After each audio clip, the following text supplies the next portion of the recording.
ಚಳಿಗಾಲಕ್ಕೆ ಒಂದೊಳ್ಳೆ super ಟೇಸ್ಟಿಯಾಗಿರುವಂತಹ carrot ಉಪ್ಪಿನಕಾಯಿನ ನಾನು ತಯಾರು ಮಾಡಿದ್ದೀನಿ.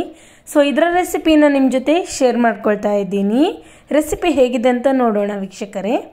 ನಮಸ್ಕಾರ ವೀಕ್ಷಕರೇ, ಎಲ್ಲರೂ ಹೇಗಿದ್ದೀರಾ? ವೆಲ್ಕಮ್ ಬ್ಯಾಕ್ ಟು ತಬೂರ್ಕಸ್ ಚಾನೆಲ್. ಅರ್ಧ kg ಆಗುವಷ್ಟು ಕ್ಯಾರೆಟ್ನ ಮಾರ್ಕೆಟಿಂದ ತೊಗೊಂಬಂದಿದ್ದೆ. ಸಣ್ಣ ಸಣ್ಣ ಕ್ಯಾರೆಟ್, ಬೇಬಿ ಕ್ಯಾರೆಟ್, ತುಂಬ ಫ್ರೆಶ್ ಇತ್ತು. ಹಾಗಾಗಿ ಅರ್ಧ kg ತೊಗೊಂಬಂದೆ. ಇದರ ಮೇಲಿನ ಸಿಪ್ಪೆನ ನಾನು ಚೆನ್ನಾಗಿ ಸುಲಿದು ಬಿಟ್ಟು ಅದನ್ನು ಕ್ಲೀನ್ ಮಾಡಿ ಇಟ್ಕೊಂಡಿದ್ದೀನಿ. ಈಗ ಇದನ್ನು ಸಣ್ಣದಾಗಿ ರೌಂಡಾಗಿ ಕತ್ತರಿಸಿ ಕೂಡ ಇಟ್ಟಿದ್ದೀನಿ. ಥಿನ್ ಸ್ಲೈಸಸ್ಸನ್ನು ಮಾಡಿದ್ದೀನಿ ನಾನು. ಈಗ ಒಂದು ಒಗ್ಗರಣೆ ಪ್ಯಾನಲ್ಲಿ ನಾನು 1-2 ಚಮಚದಷ್ಟು ಸಾಸಿವೆನ ಹಾಕ್ಕೊಂಡೆ. ಆಮೇಲೆ ಇದು ಸ್ವಲ್ಪ ಹುರ್ಕೊಳ್ಬೇಕು. ಈಗ ನಾನು ಮಸಾಲೆ ತಯಾರು ಮಾಡ್ತಾ ಇದ್ದೀನಿ. ಈ ಸಾಸಿವೆ ಚಟ್ರ ಪಟ್ರ ಅಂತ ಹೇಳ್ತಿದ್ದಾಗೆ ನಾವು ಇನ್ನೊಂದು ಮಸಾಲೆನ ಆ್ಯಡ್ ಮಾಡ್ಬೋದು. ಸ್ವಲ್ಪ ಸಾಸಿವೆ ಚೆನ್ನಾಗಿ ಸಿಡಿಬೇಕು. ಈಗ ಸಾಸಿವೆ ಸಿಡಿತಾ ಇದ್ದಾಗೆ ನಾನು ಒಂದು ಚಿಟಿಕೆಯಷ್ಟು ಮೆಂತ್ಯ ಕಾಳನ್ನು ಸೇರಿಸಿದೆ. ಮೆಂತ್ಯ ಉಪ್ಪಿನಕಾಯಿಗೆ ಹಾಕಿದರೆ ಒಳ್ಳೆ ಫ್ಲೇವರ್ ಕೊಡ್ತದೆ. ನಿಮಗೆ ಇಷ್ಟ ಇಲ್ಲಾಂದರೆ ಸ್ಕಿಪ್ ಕೂಡ ಮಾಡ್ಬೋದು. ಈಗ ನಾನು ಇದಕ್ಕೆ ಹಳದಿ ಸಾಸಿವೆನ ಹಾಕ್ತಾಯಿದ್ದೀನಿ. ಇದು ಮಾರ್ಕೆಟಲ್ಲಿ ಸಿಗುತ್ತೆ. ಸೊ ಉಪ್ಪಿನಕಾಯಿಗೆ ಇದು ಚೆನ್ನಾಗಿರುತ್ತೆ. ಇದು ಕೂಡ ನಾನೊಂದು 2-3 ಚಮಚ ಆಗುವಷ್ಟು ಹಾಕಿದ್ದೀನಿ.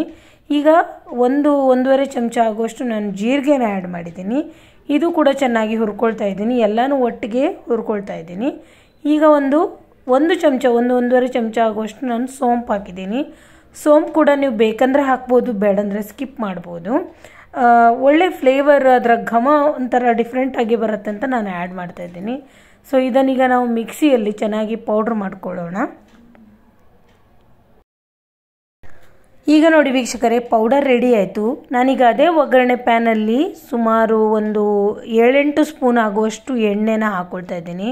ನೀವಿಲ್ಲಿ ಸಾಸಿವೆ ಎಣ್ಣೆ ಕೂಡ ಬಳಸ್ಬೋದು, ಅಥವಾ ನಾವು ಅಡುಗೆಗೆ ಬಳಸುವ ಎಣ್ಣೆನೂ ಕೂಡ ಬಳಸ್ಬೋದು. ನೆಲಗಡಲೆ ಎಣ್ಣೆ ಎಲ್ಲ ಅಷ್ಟು ಸೂಟ್ ಆಗಲ್ಲ, ಬೇರೆ ಕುಕ್ಕಿಂಗ್ ಆಯಿಲ್ನ ನಾವು ಯೂಸ್ ಮಾಡ್ಬೋದು. ಸೊ ಇದನ್ನು ಚೆನ್ನಾಗಿ ನಾನು ಕಾಯಿಸ್ಕೊಳ್ತಾ ಇದ್ದೀನಿ. ಆಮೇಲೆ ಒಂದು ಪಾತ್ರೆಯಲ್ಲಿ ನಾನು ಪೌಡ್ರ್ ಮಾಡಿದಂಥ ಮಸಾಲೆ ಮತ್ತು ಖಾರಕ್ಕೆ ಅನುಗುಣವಾಗಿ ಖಾರದ ಪುಡಿನ ಸೇರಿಸ್ತಾ ಇದ್ದೀನಿ. ಒಂದು 5-6 ಚಮಚ ಆಗುವಷ್ಟು ನಾನು ಖಾರದ ಪುಡಿನ ಸೇರಿಸಿದೆ. ಖಾರ ಚೆನ್ನಾಗಿದ್ರೇ ಉಪ್ಪಿನಕಾಯಿ ಟೇಸ್ಟಿ ಅನಿಸೋದು. ಸೊ ನೀವು ಜಾಸ್ತಿ ಬೇಡ ಅಂದರೆ ಕಡಿಮೆನೂ ಪೌಡ್ರ್ ಆ್ಯಡ್ ಮಾಡ್ಬೋದು. ನಾನೊಂದು 5-6 ಚಮಚ ಆ್ಯಡ್ ಮಾಡಿದೆ. ಸೊ ಎಲ್ಲನೂ ಕೂಡ ಈಗ ನಾನು ಬೆರೆಸ್ಕೊಳ್ತಾ ಇದ್ದೀನಿ. ಈ ಕಡೆಯಲ್ಲಿ ನೋಡಿ, ನಾನು ಕ್ಯಾರೆಟ್ನ ಸಣ್ಣದಾಗಿ ತುಂಡು ಮಾಡಿ ಇಟ್ಟಿದ್ನಲ್ಲ, ಅದರ ನೀರಿನ ಅಂಶ ಇತ್ತು. ಸೊ ಹಾಗಾಗಿ ನಾನು ಒಂದು ಟವೆಲನ್ನು ತಗೊಂಡು ಅದನ್ನು ಚೆನ್ನಾಗಿ ಒರೆಸ್ಕೊಳ್ತಾ ಇದ್ದೀನಿ, ಡ್ರೈ ಮಾಡ್ತಾ ಇದ್ದೀನಿ. ಸೊ ನಾವು ಡ್ರೈ ಎಷ್ಟು ಮಾಡಿ ಉಪ್ಪಿನಕಾಯಿ ಹಾಕ್ತೀವೋ ಅಷ್ಟು ಸಮಯ ಅದು ಬಾಳಿಕೆನೂ ಚೆನ್ನಾಗಿ ಬರುತ್ತೆ. ನೀರಿನಂಶ ಇಲ್ಲದಿದ್ದರೆ ತುಂಬ ಒಳ್ಳೆಯದು.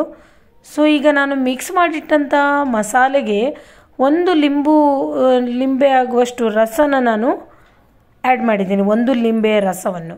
ಆಮೇಲೆ ಅದಕ್ಕೆ ನಾನು ಕಾಯಿಸಿಟ್ಟಂಥ ಎಣ್ಣೆನ ಸೇರಿಸ್ತಾ ಇದ್ದೀನಿ. ನೋಡಿ, ಎಣ್ಣೆ ಚೆನ್ನಾಗಿ ಮಿಕ್ಸ್ ಆಯಿತು, ಒಳ್ಳೆ ಬಬಲ್ಸ್ ಬರ್ತಾ ಇದೆ.